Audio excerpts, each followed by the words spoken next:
Hello all, you are on the AndreusCryptoNews channel. In this video the topic of XRP will be touched and very important. That's why we don't close and watch till the end. Do not play with fate. $5 for a dream cryptocurrency? Would you like it? Get into the fray. Sign up and like it in advance. XRP price forecast, a recent review. In the cryptocurrency world, XRP is a different story. It's decentralized, but not as decentralized as Bitcoin, Ethereum and the like. Unlike them, inflation, Keynes said it many years ago that it's an invisible tax that only one man in a million really understands, and it's a tax on people that have had faith in their currency that the government's issued. It's interesting, in the United States, the value of the dollar since I was born has declined by 94% to 6 cents.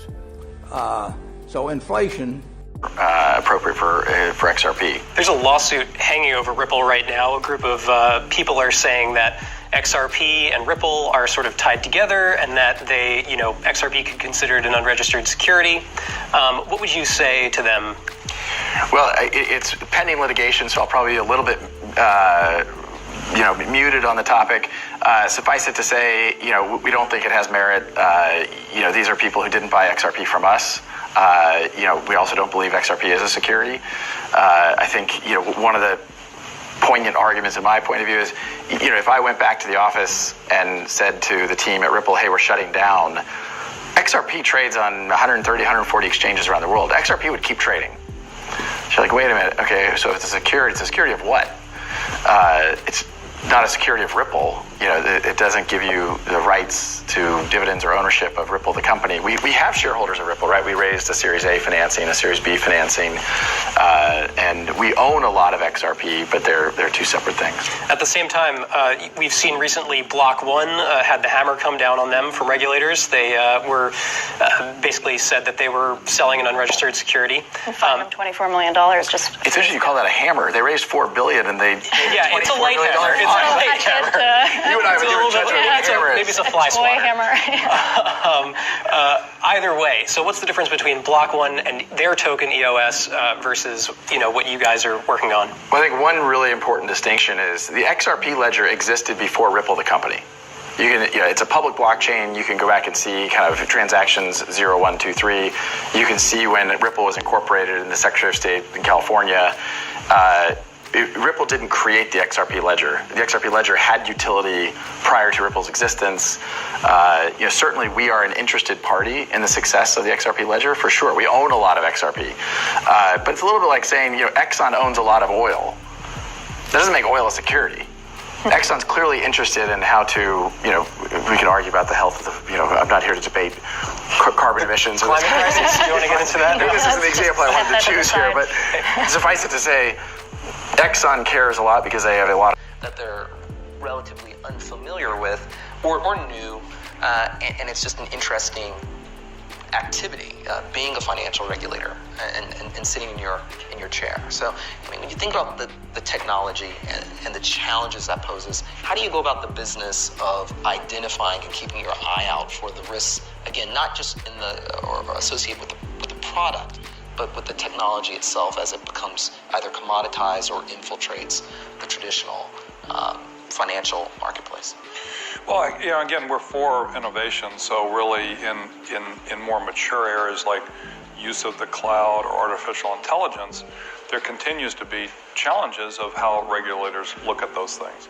Does the cloud represent a higher degree of cyber risk?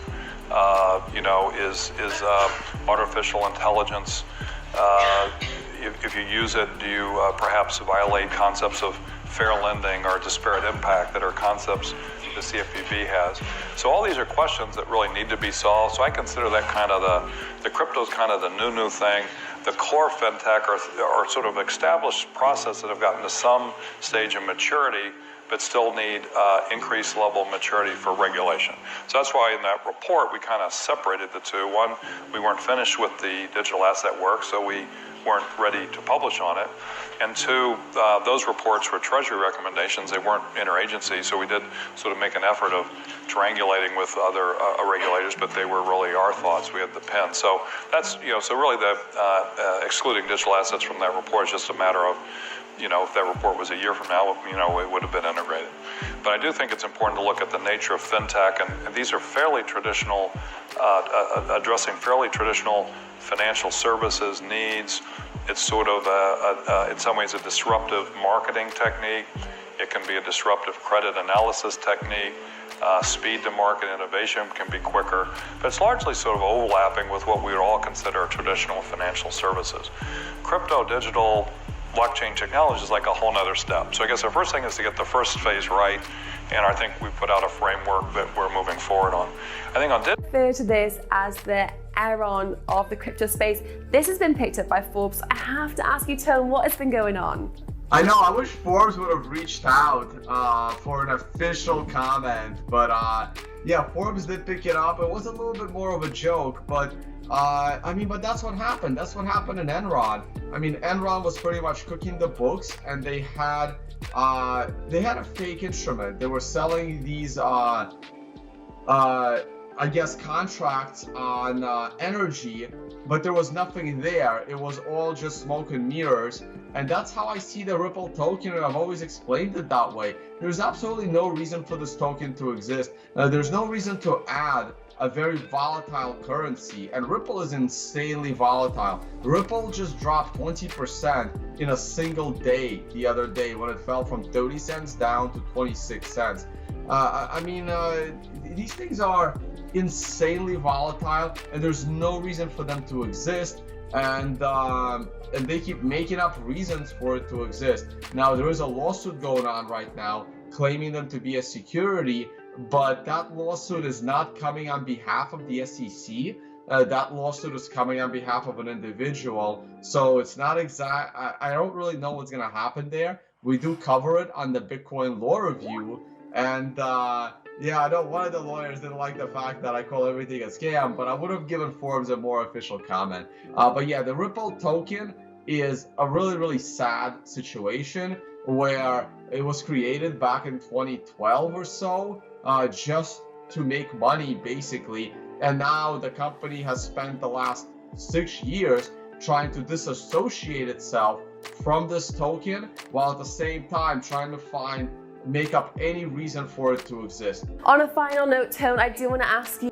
So 3 to 5 years is tricky. If you'd said 30 years, I think I could give you a more accurate vision. I think 3 to 5 years has a lot of dependencies on, does our economy reopen in the next 6 months? What happens with the presidential election?